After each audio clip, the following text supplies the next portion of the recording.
আজকের আলোচনা শুরু করছি একটা বেশ গা ছমছমে গল্প নিয়ে। গল্পটা আমাদের নিয়ে যাবে একটা পুরনো পল্লী গ্রামে। সেখানে কি একটা রহস্যময় পুকুর ঘিরে অনেক বছরের পুরনো আতঙ্ক জমে আছে। আচ্ছা। আর গল্পের কেন্দ্রে আছে অলোক। সে অনেক বছর পর তার বাবার ভিটেতে ফেরে, বুঝলেন, আর ফিরেই এক ভয়ঙ্কর অভিজ্ঞতার মুখোমুখি হয়। গল্পটা শুরু হচ্ছে ধরুন ১৯৮০-র দশকের একেবারে গোড়ার দিকে। নদিয়া জেলার একটা গ্রাম ঘোষবাটি। ঘোষবাটি, আচ্ছা। জায়গাটা বেশ শহর থেকে অনেক দূরে, একটু বিচ্ছিন্ন।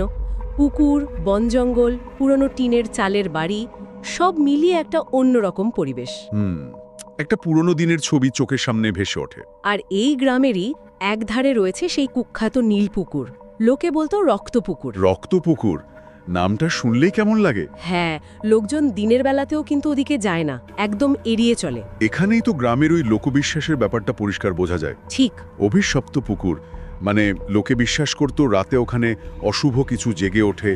বিশেষ বিশেষ রাতে নাকি জলটা রক্তে পাল্টে যায়। ভাবা যায়?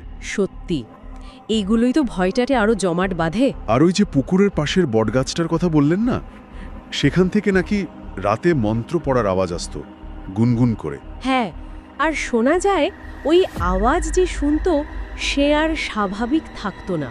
একেবারে গা ছমছমে ব্যাপার। এই কিংবদন্তিগুলোই কিন্তু গ্রামের মানুষকে ভয়ে আষ্টে পিষ্টে বেঁধে রেখেছিল। পুকুরটা যেন গ্রামের একটা চেপে রাখা অন্ধকারের মতো। ঠিক বলেছেন। আর এরকমই একটা পরিবেশে, বুঝলেন, বাবার মৃত্যুর পর অলোক গ্রামে ফেরে। অলোক, সে তো শহরে বড় হয়েছে বললেন। হ্যাঁ, শহরেই বড় হয়েছে, কিন্তু ছোটবেলায় মায়ের মুখে ওই রক্তপুকুরের গল্প শুনেছিল। সেটা মনে কোথাও একটা গেঁথেছিল। ছোটবেলা শোনা গল্প সহজে ভোলা যায় না।